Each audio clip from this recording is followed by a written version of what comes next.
Sejam muito bem-vindos a esse domingo meio friozinho, né? Dá uma vontadinha de ficar em casa, mas que bom que estão todos aqui, que vieram. E para quem não me conhece, meu nome é Carla, sou aqui trabalhadora da casa também.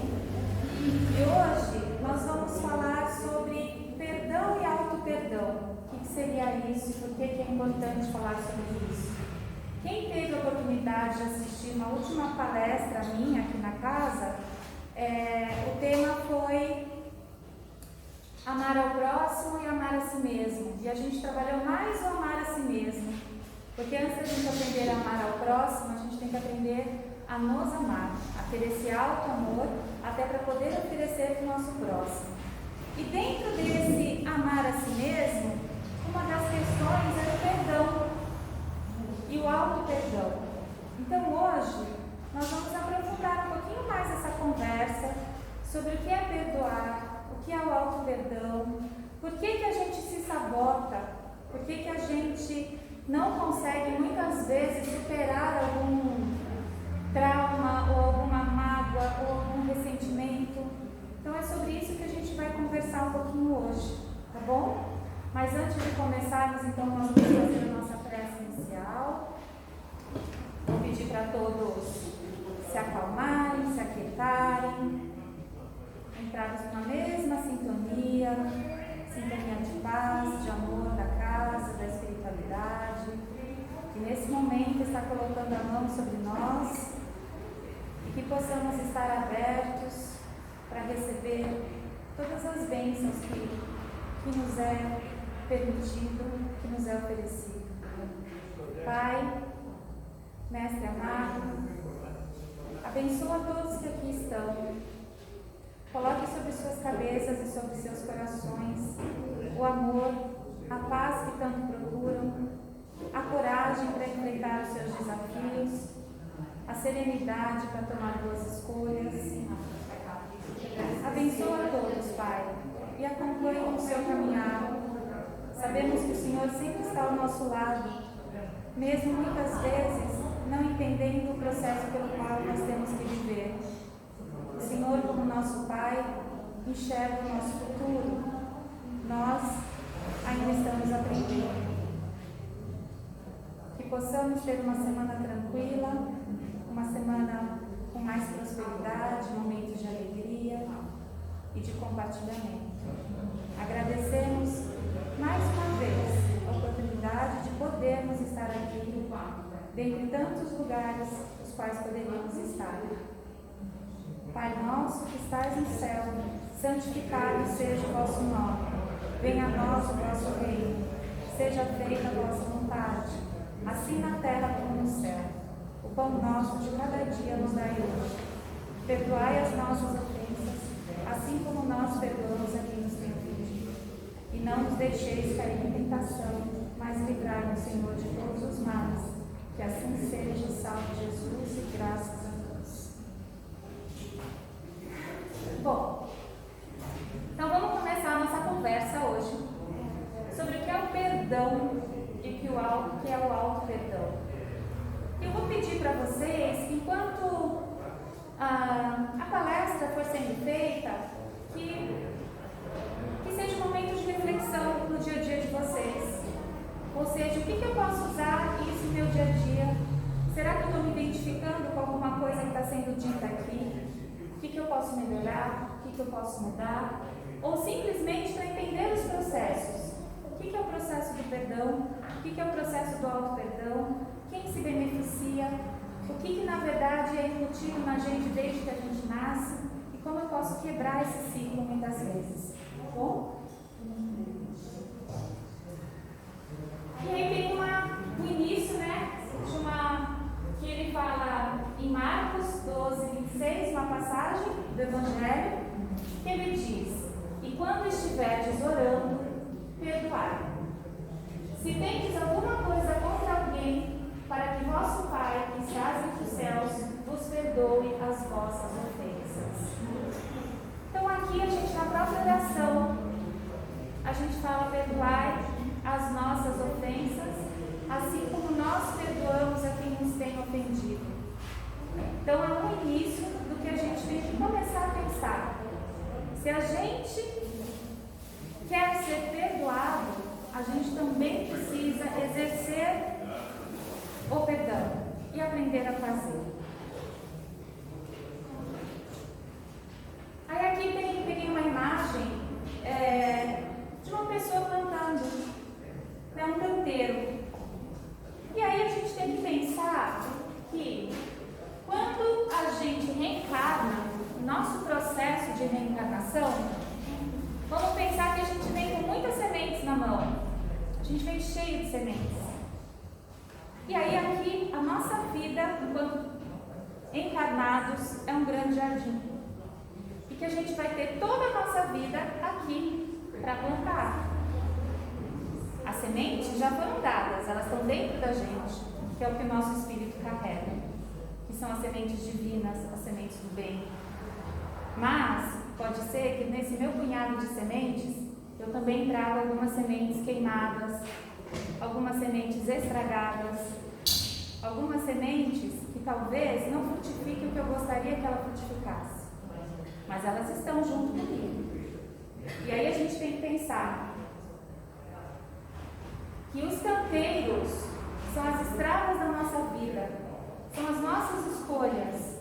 Onde eu vou escolher, onde eu vou plantar aquela semente, ou onde eu vou escolher não plantar. E há pessoas que passam quase toda a sua vida sem plantar. Então agora, o convite é a gente tentar pensar: o que será que eu tenho plantado? Será que eu tenho plantado boas atitudes em minha vida? Será que eu tenho plantado amizade? Será que eu tenho plantado amor? Será que eu tenho plantado discórdia? Será que eu tenho plantado intriga? Será que eu tenho plantado maldicência ou bendicência? Então é o momento da gente começar a pensar o que a gente tem plantado durante esse processo encarnatório. Porque nós somos os grandes semeadores. Nós somos os grandes semeadores que até falam: você pode plantar o que você quiser, mas a colheita é obrigatória. Então, se eu plantar maçã, eu vou colher maçã.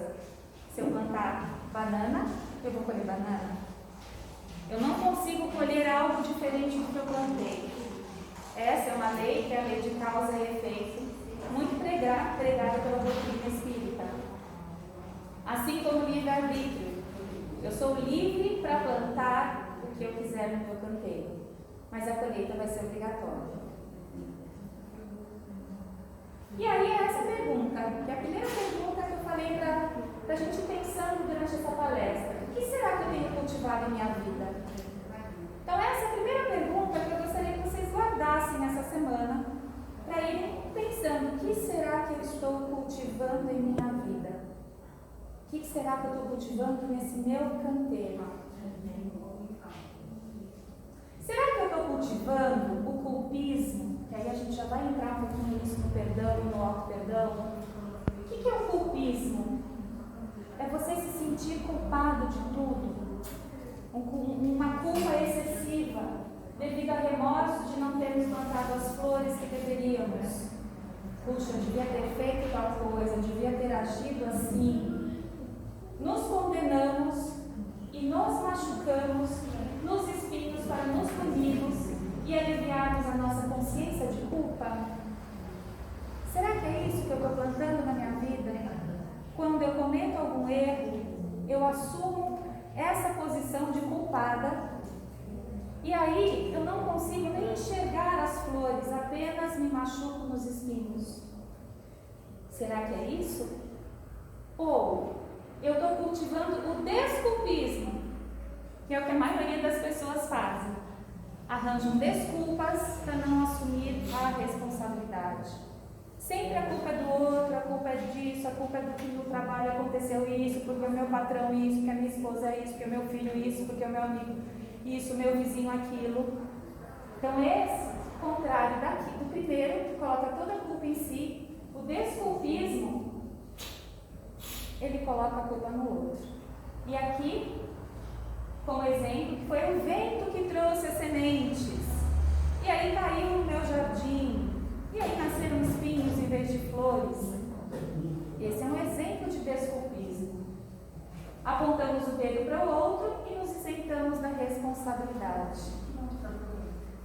das vezes não é assim que às vezes a gente faz? A gente dá uma desculpa para os nossos erros. Mas há uma terceira via, que é buscar essa ação responsável. O que é essa ação responsável? É percebermos que plantamos espinhos, mas nós vamos acolhê-los e tentar transformá-los em flores. Que até a rosa mais linda tem seus espinhos. Mas há os que preferem se machucar nos espinhos do que apreciar a beleza da rosa. Então vamos pensar o que eu tenho feito cada um no seu dia a dia. Ou podemos perceber que as sementes são flores, das flores continuam em nossas mãos e que podemos plantá-las. Então será que eu estou agindo de forma responsável pelos erros cometidos? Ou eu apenas estou me punindo? Aí, para pensar sobre esse culpismo, de que adianta eu cravar os espinhos na própria carne? Adianta para alguma coisa? Eu causei a dor em alguém e aí por esse motivo eu me culpo e tento causar a mesma dor em mim. Será que isso vai me ajudar a superar o que eu causei no outro? Ou trazer alguma modificação para o meu aprendizado? Será que eu trazer a dor para dentro de mim é um jeito de verdade eu evoluir? Por que aumentar o sofrimento?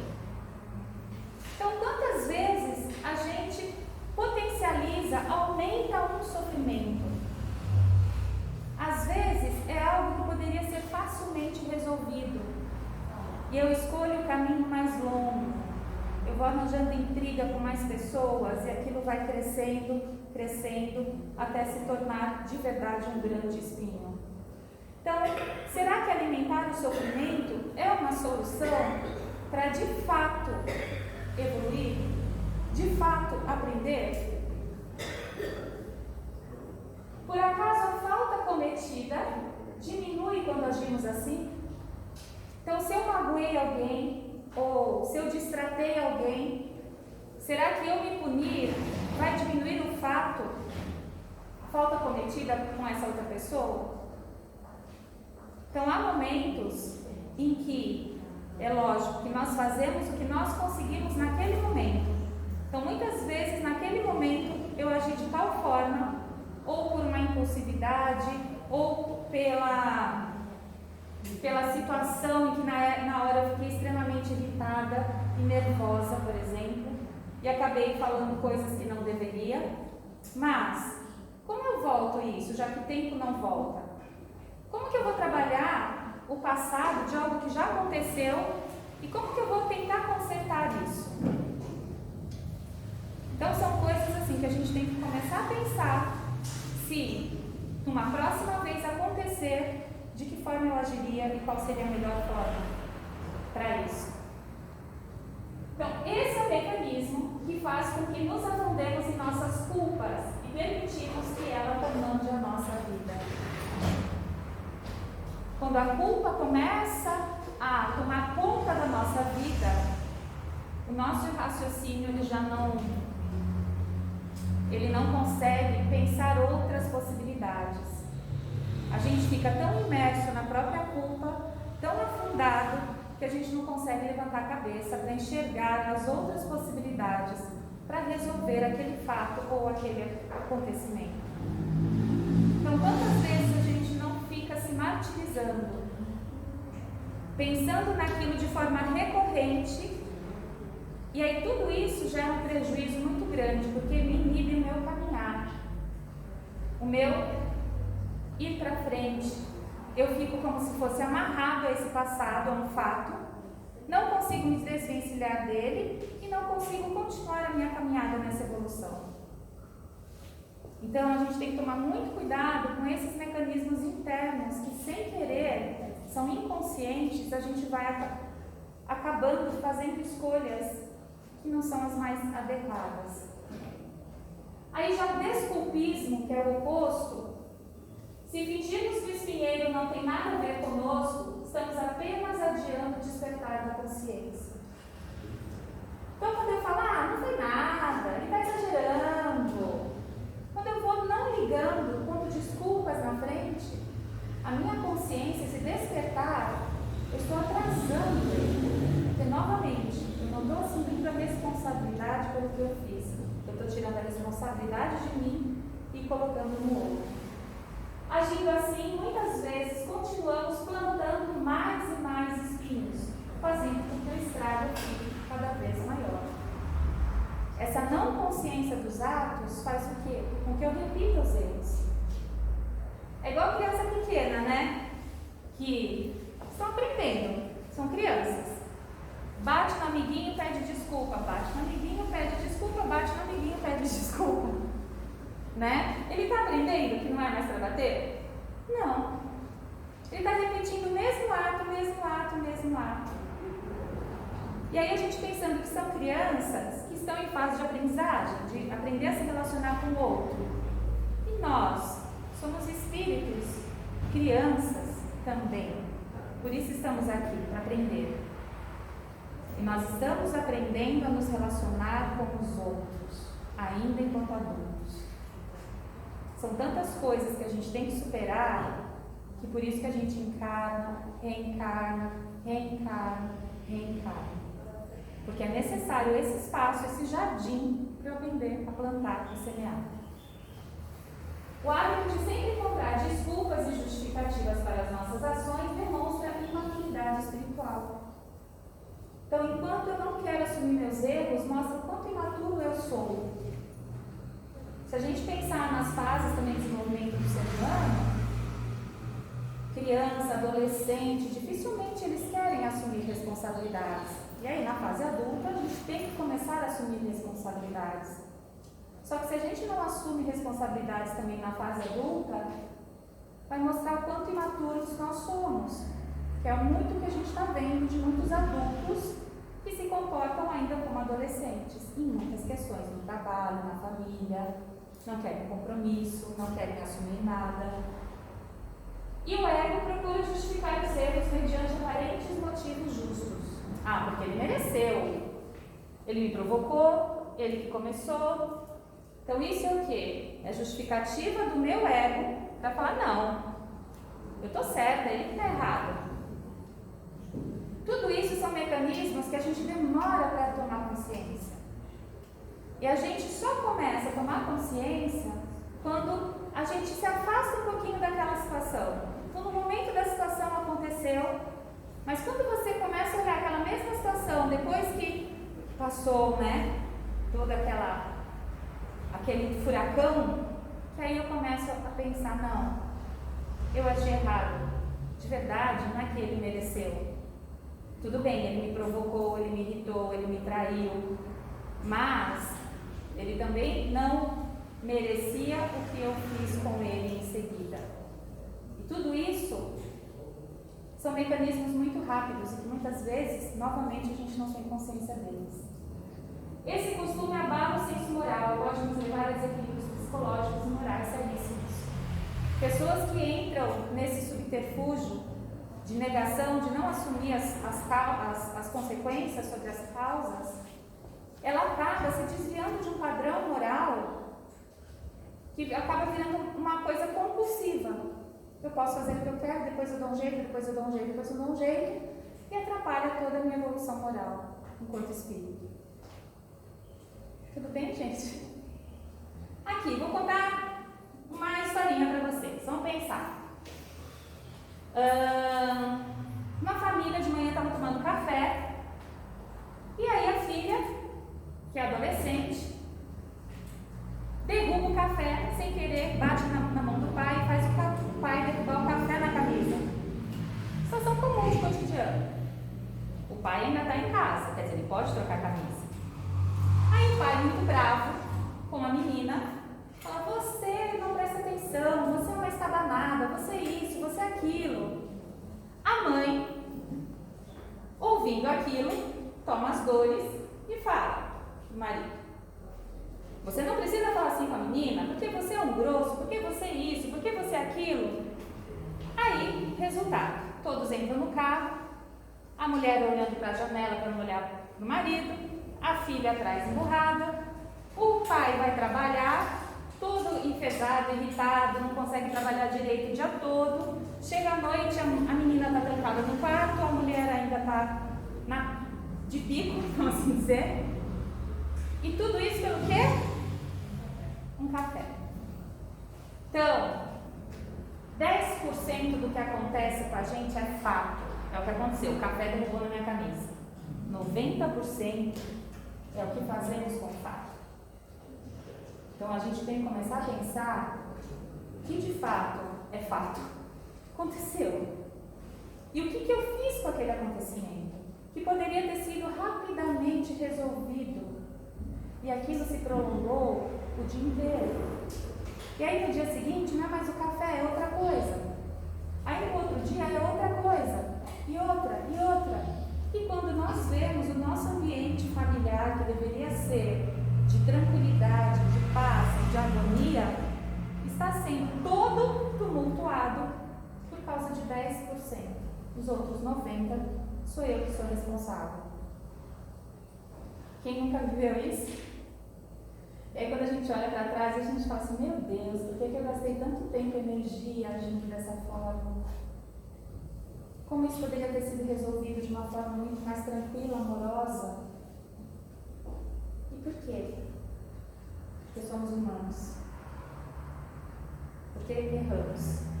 Porque estamos aprendendo a nos relacionar com o outro e conosco. Acho que se aprender a se relacionar com você mesmo, eu acho que é a maior dificuldade. Aí, vamos voltar para o terceiro item, que era de ação responsável. Pensando nisso tudo, no exemplo do café e tantos outros que devem ter vindo na cabeça de vocês. É a última opção, mas é o caminho mais seguro. É uma atitude proativa, pois ao assumir a responsabilidade pelas faltas cometidas, que são os espinhos, nos arrependemos e buscamos substituí-los por aprendizados e soluções, por flores. Então, é minha escolha, quando eu sou responsável, não é que eu nego a falta, mas eu assumo aquela responsabilidade e tento me modificar. Aí é o verdadeiro processo pelo qual todos nós deveríamos passar. Sempre que cometemos erros, procuremos nos auto-perdoar, em primeiro lugar, atendendo à proposta da ação responsável, que troca o peso da culpa pela carga educativa da responsabilidade. Quando a gente assume a responsabilidade do que errou, ao mesmo tempo, a gente já se auto-perdoa nessa culpa, a gente entende o processo. Por que eu fiz aquilo? Eu tento reparar a minha falta, pelo menos pedir desculpas, ou tentar ajudar aquela pessoa de alguma forma que eu magoei, ou tentar restabelecer um laço de amizade, ou enfim, do que seja. Isso é você se sentir responsável e não repetir. Mas por que é tão difícil, será, né? Por causa da culpa. A culpa, ela é inimiga desse perdão. A gente se sente culpado. E o sentimento de culpa é apego ao passado. É por algo que já aconteceu e que eu carrego aquele passado para o meu dia a dia, para o meu presente. É uma tristeza por não termos sido como deveríamos ter sido. É uma tristeza por termos cometido algum erro que não deveríamos ter cometido. E aí a gente se culpa. E quando a gente se culpa, a gente fica com aquilo dentro da gente, carregando como uma pedra pesada, né? E aí a gente não consegue nem ver muitas vezes alegria em outras coisas. A gente não consegue descobrir novas possibilidades. Porque está sendo tão pesado carregar aquela pedra, e a gente vai pondo pedra, vai pondo pedra, vai pondo pedra. Quando a gente percebe, a gente está carregando um mundo nas costas. Mas é passado. Então, o que eu posso fazer hoje? O que eu posso fazer hoje no meu presente para que eu não repita esses erros do passado e para que no futuro eu colha flores em vez de espinho? É isso que a gente tem que acordar todos os dias de manhã e pensar. O que eu vou fazer hoje de bom, de melhor para mim e para o outro. Na culpa, nos dividimos em duas pessoas, que eu falo.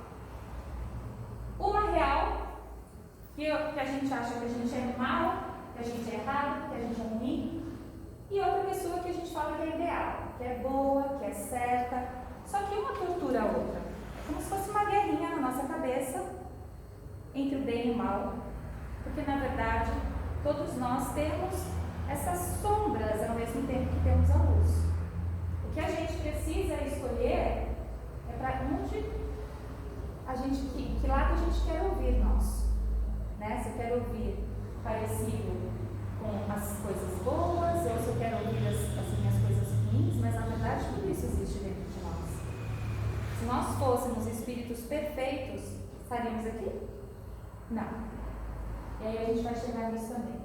Dentro de nós há um julgamento constante em que o eu ideal, que é o imaginário, é o juiz. E o eu real, concreto, humano, é o réu. O eu ideal sempre faz exigências impossíveis e perfeccionistas. A gente não se cobra demais?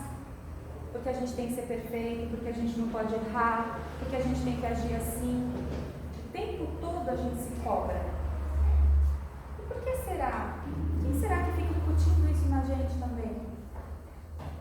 Se Deus, que é todo misericordioso, Ele não nos julga, de onde vem esse auto-julgamento constante? Porque todas as pessoas cometem erros. Porque todos somos seres imperfeitos. Todos.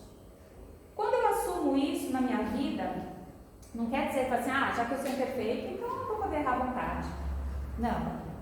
Quando eu assumo que eu sou imperfeito, quer dizer que eu tenho um caminho para melhorar. Eu tenho uma estrada para percorrer. Então, todos nós, em primeiro lugar, aprendemos com os nossos erros.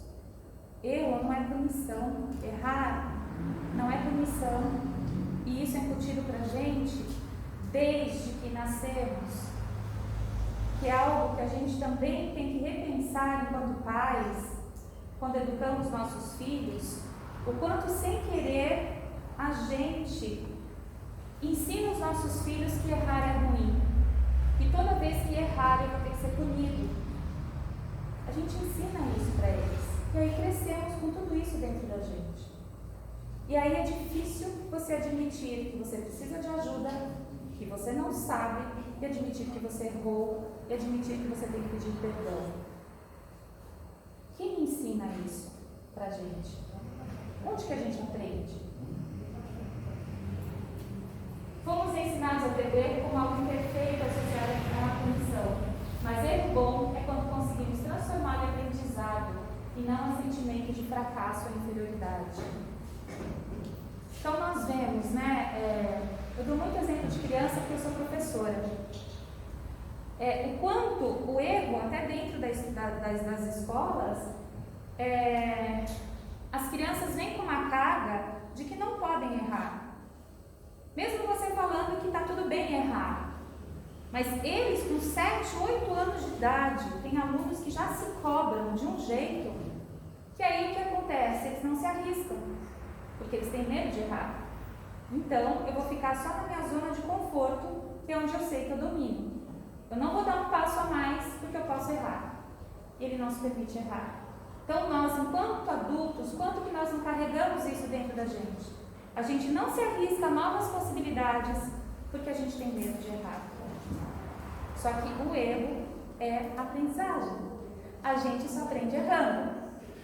O bebê engatinha, depois ele aprende a andar, e para ele andar ele cai muito. Cai, levanta, testa equilíbrio, dá um passinho. Na escola, a gente também aprende errando. Ninguém nasce sabendo tudo. Estamos aqui para aprender. Então vamos tentar transformar esse nosso erro como uma oportunidade. Vamos esquecer essa palavra erro e pensar em oportunidade de aprendizagem. Então, quais as oportunidades que a vida está me oferecendo para eu aprender alguma coisa? Porque sempre temos algo a aprender. Essa forma inadequada de agir a nossos erros, abre a porta para muitas consequências graves e às vezes maioria do próprio erro em si. Então é um estado íntimo de desconforto e desassossego permanente, o tempo todo preocupado. Se eu vou errar, se eu vou acertar, o que o outro vai achar de mim, que é aquele julgamento. Se eu errar no meu trabalho, se eu falar que eu não sei, o que vai acontecer? Essa torturante sensação de perda de controle sobre a existência. Então, quando eu assumo um erro, muitas vezes eu posso associar ao que eu não me controlei. Isso dá medo. Baixa tolerância à frustração. Eu tenho que acertar sempre.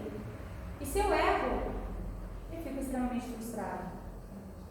Medos incontroláveis, ansiedade de origem ignorada. A pessoa começa a ficar extremamente ansiosa, não sabe por quê. Medos incontroláveis de situações irreais. Então, o meu medo começa a crescer tanto que eu começo a ter medo de coisas que não são reais. São coisas que estão só na minha cabeça. Tudo isso causado por medo de errar.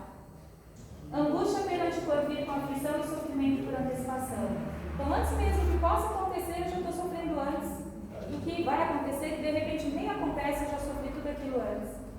Quantas vezes nós não passamos por essa situação? Criamos a famosa tempestade de copo d'água. Excesso de imaginação entre fatos corriqueiros da vida. Descrença no esforço de mudança e nas tarefas doutrinárias. Então, essa resistência à mudança que o erro causa. E aí a gente vai para uma outra questão, que é a questão do autoflagelo, que também tem a ver com culpa, com perdão, com medo do erro. Por que as pessoas se autoflagelam?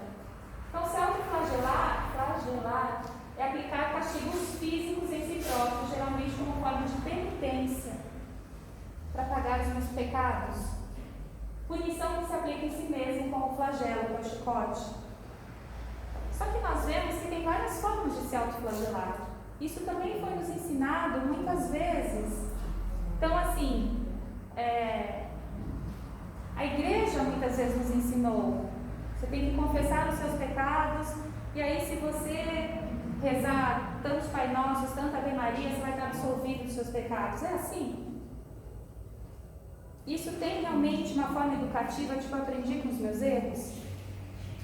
Ou muitos padres que, por acharem que estão com pensamentos pecaminosos, também se chicoteavam. Ou hoje em dia, os jovens, muitos jovens que se fazem autoflagelo, se cortam com gilete. O que isso quer dizer para a gente? O que significa essa autoagressão? Eu agredir o meu próprio corpo. O que será que eu tenho medo? O que será que está me causando toda essa necessidade de me machucar? E muitas vezes nós vemos que tem coisas que vêm dessa vida, ação e reação dessa vida, mas tem aquele saquinho de semente que eu já trouxe algumas coisas de outra vida. Então tem muitos medos que nós vemos já desde criança, que não justificariam que aquela criança não passou por nenhum trauma, não passou por nada que acontecesse, mas que ela traz essas sementes dentro dela. E aí como que a gente lida com isso? Como que a gente lida com tudo isso? Primeiro, com muita amorosidade.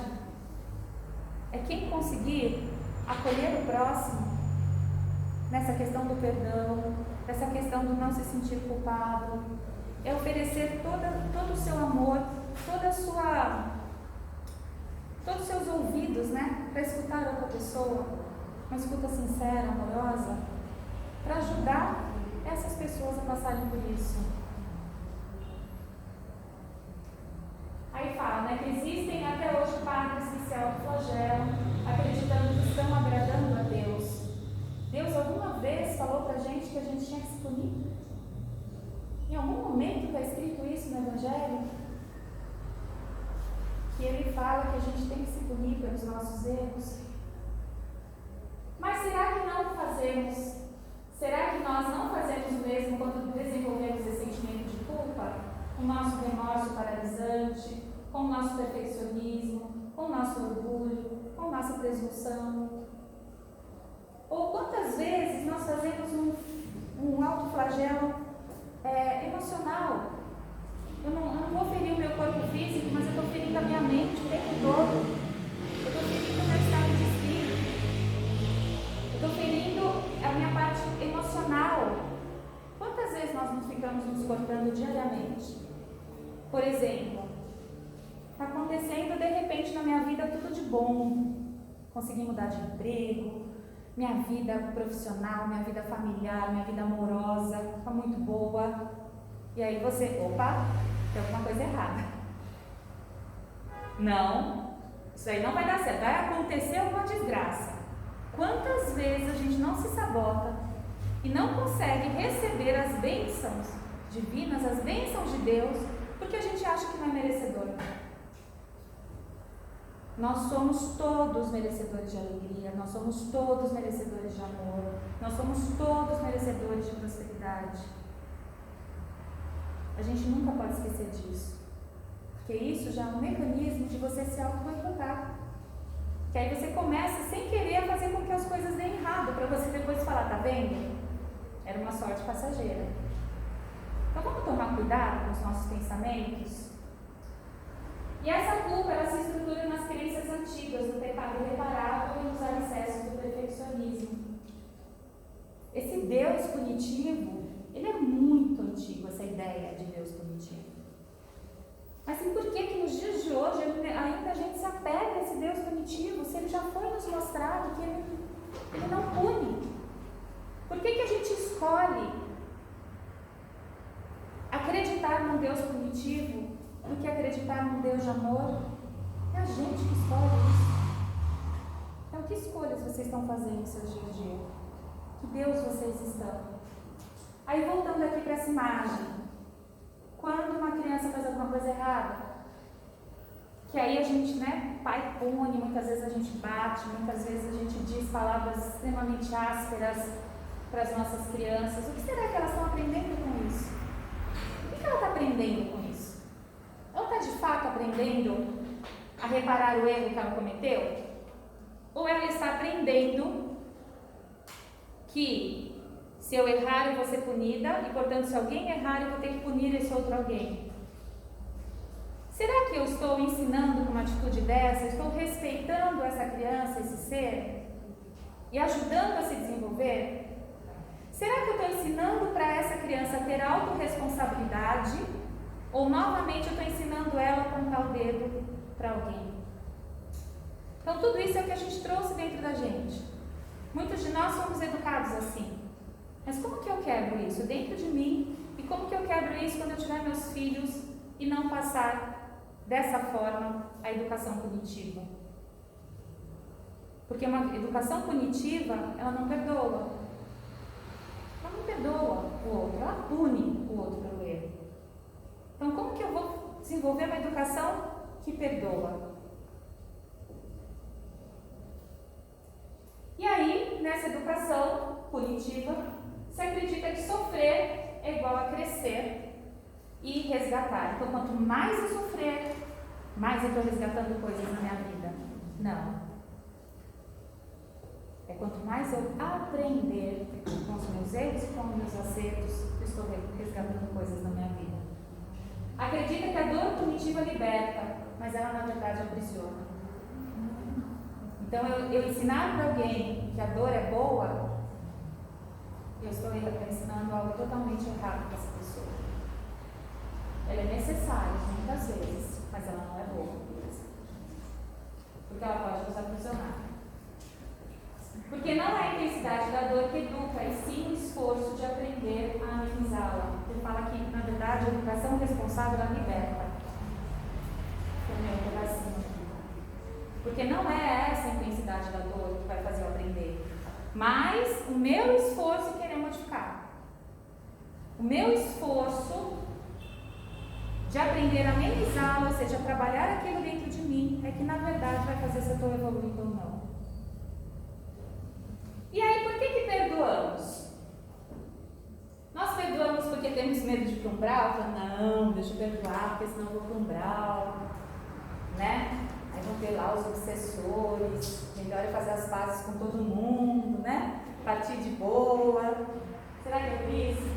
Será que é para ganhar bônus hora? É por isso que eu vou perdoar? Vou perdoar para falar para os outros, olha, eu perdoei fulano fez isso e eu perdoei ele de tal e tal e tal e tal e tal coisa, eu falo toda a ficha do outro. Perdoo para amortecer o nosso ego? Nossa, olha como eu sou boazinha, eu perdoo todo mundo. E por que a gente perdoa? Vocês já se perguntaram isso? Por que vocês perdoam o outro? Por que a gente se perdoa? Por obrigação? Por dedicação? Se perdoa por prazer? Para se mostrar superior ao outro? Ou eu perdoo por amor? Por amar outra pessoa que eu perdoo? Ou eu perdoo por necessidade? Porque se eu perdoar, eu sinto que eu vou conseguir superar aquilo. Perdoo por dependência. Eu sou tão dependente daquela pessoa que se eu não perdoar, eu vou perdê-la. Então eu vou perdoar. Eu perdoo por orgulho, ou eu perdoo por desencargo de consciência? A gente tem que se fazer essa pergunta. Mas por que eu estou perdoando aquela pessoa? Porque quando a gente perdoa, na verdade, a gente está tirando de dentro da gente aquilo que o outro causou. A gente está superando aquilo. Então, perdoar o outro é mais libertador para quem perdoa do que para quem está recebendo perdão. Quando eu perdoo alguém que fez mal para mim, é porque eu já entendi que aquele alguém, na verdade, está precisando de mais ajuda do que eu. Ele está mais necessitado de entendimento, ele está mais necessitado de ser ajudado, porque ele não está entendendo o que ele está fazendo, do que eu. Então, quando eu começo a entender que todos erramos e que cada um está num nível de desenvolvimento, cada um está num lugarzinho nessa trajetória, em vez de julgar e acusar, eu vou aprender a me colocar no lugar do outro e entender por que o outro necessitou fazer aquilo para mim. E aí, se eu perdoo, eu me liberto. Porque nós queremos ser anjos antes de nos humanizarmos. A gente perdoa porque a gente quer ser anjo, a gente quer ser do bem. Só que antes de ser anjo, a gente tem que aprender a ser humano.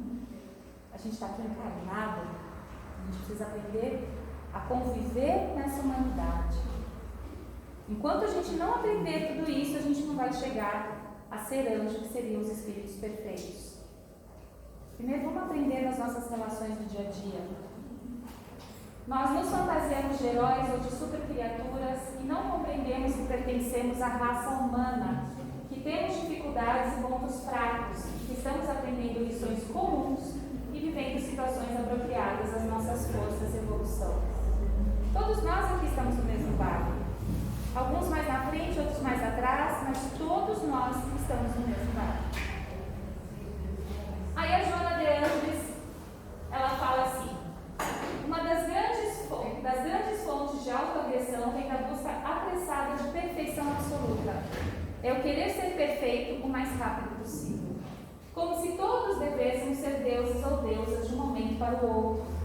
Aliás, a exigência da perfeição é considerada a pior inimiga da criatura, pois leva a alma a uma constante hostilidade contra si mesma, exigindo-lhes capacidade e habilidades que ela ainda não possui. Então, o oposto de eu ser perfeccionista, de eu achar que eu tenho que ser uma pessoa boa o tempo todo, isso vai me trazer mais angústias, porque eu estou querendo apressar algo que eu ainda não tenho capacidade de evolução para absorver. Então, a vida é como uma escada, cada degrau é diferente do outro. Em uns degraus, encontramos tribulações, em outros paz e carinho, e em outros paciência. Então, eu tenho que esperar um pouquinho naquele degrau. Ainda não vou conseguir. Vocês conseguem subir uma escada do primeiro degrau para o último? E se você pula 2, 3, a tua chance de cair e tropeçar é grande, não é? Então vamos pensar assim na vida. Cada encarnação é um degrau. Nós temos milhares de degraus. Vamos tentar pular. Vamos tentar aprender naquele degrau que a gente precisa aprender. E no livro dos Espíritos, na questão 192, fala: pode de alguém por um proceder impecável na vida atual, transpor todos os graus da escala do aperfeiçoamento e tornar-se espírito puro sem passar por outros graus intermédios? Então, se eu for extremamente correto, se eu ajudar todo mundo, se eu não fazer o mal, se eu isso, se eu aquilo, eu vou já atingir uma encarnação tudo isso? Nunca. Não, pois o homem julga que o julga perfeito está longe da perfeição. Então, quanto mais eu me achar perfeita, mais longe da perfeição eu estarei. Há qualidades que são desconhecidas e incompreensíveis. Poderá ser tão perfeito quanto o comporte a sua natureza terrena, mas isso não é a perfeição absoluta. Tá? A vida perfeita é uma impossibilidade enquanto encarnados. Ninguém tem uma vida perfeita enquanto estamos encarnados. Porque tem lições a serem aprendidas, porque há limites do nosso grau evolutivo, porque não teremos todas as respostas para o que acontece, porque temos que aceitar que somos possíveis de falhas e enganos e temos que abandonar o complexo da onipotência. Onipotência é aquele que se acha capaz de fazer tudo, que está acima de todos. É muita coisa, né? Aí sobre o auto-perdão. Essa passagem foi a que eu comecei a outra palestra. Jesus respondeu, né? Amarás ao Senhor teu Deus de todo o teu coração, e de toda a tua alma e de todo o teu entendimento. Esse é o primeiro e maior mandamento. O segundo é semelhante a esse: amarás o teu próximo como a ti mesmo, em toda a lei e os profetas. Então, amar a ti mesmo, perdoar a si mesmo. Se auto-perdoar é uma forma de se amar. Perdoar-nos é não nos importar, é não importarmos com o que nós fomos, pois a renovação está no instante presente. É só no agora que eu vou conseguir me transformar. O que importa é como somos hoje e qual é a nossa determinação em buscar o nosso progresso espiritual. Então, já que somos espíritas, que nos dizemos espíritas, ser espírita não é ser perfeito. Ser espírita é, na verdade, entender que estamos aqui para aprender e nos esforçarmos para essa melhora moral, para essa melhora intelectual. Porque é isso que Deus quer, que a gente se esforce, que a gente se esforce para progredir, que a gente se esforce para aprender, porque Ele sabe que somos imperfeitos. Sobre perdoar outras pessoas, já está acabando. O dia que eu for capaz de perdoar qualquer ofensa que alguém cometer contra mim, eu serei capaz de me perdoar integralmente. O problema de quem não perdoa é que ele não se perdoa. Quanto mais inflexível sou com o outro, mais inflexível sou comigo. Mas eu escolho percorrer uma vida de dor, do sofrimento desnecessário. Por isso Jesus disse: Pai, perdoa na medida em que eu perdoo. O que Ele quer dizer com isso? Que quanto mais eu aprender a me perdoar, mais eu vou saber perdoar o outro, e vice-versa. Quanto mais eu aprender a perdoar o outro, mais eu vou aprender a me auto-perdoar.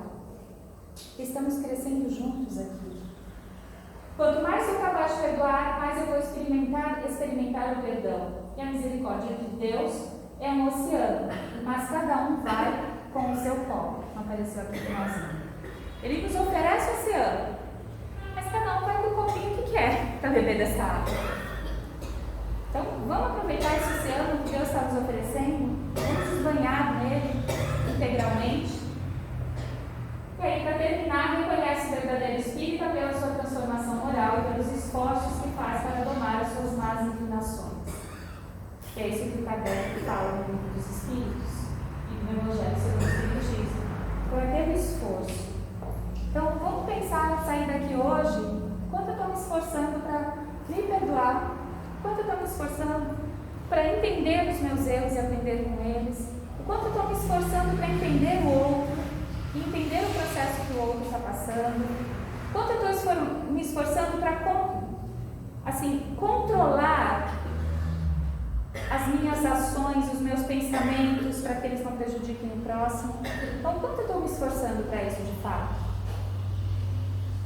E aí, eu vou ler isso para vocês, mas eu queria assim, que vocês interiorizassem como se fosse uma oração do auto-perdão. Que a gente deixasse essas palavras entrar na nossa mente para que a gente consiga interiorizá-las. Então, eu me perdoo pelos erros cometidos. Eu me perdoo por não ser perfeito. Eu me perdoo pela minha natureza humana. Eu me perdoo pelas minhas limitações. Eu me perdoo por não ser onipotente. E eu me perdoo por não ter todo o conhecimento e as ciências existentes. Eu me perdoo. A gente poderia falar quantas vezes, quantas coisas a gente tem para se auto-perdoar. Então, eu vou pedir para hoje, quando vocês fizerem oração na casa de vocês à noite, que vocês façam uma oração de perdão para vocês. Se perdoem de todos os erros, recebam esse amor de Deus dentro do coração de vocês, que Ele será luz para os próximos passos de vocês. Façam isso diariamente para vocês verem como a vida de vocês vai começar a mudar, como essa serenidade vai começar a habitar como algo natural dentro de vocês. E Jesus disse: pois eu também não condeno você, vá e não peque mais. Quando ele quer dizer vá e não peque mais, quer dizer caminhe e não erre outra vez. Aprenda com seus erros. Então vá e não peque mais. Não cometa pelo menos mais este erro. Você pode cometer outros, mas não repita os mesmos. Aprenda com eles. Certo?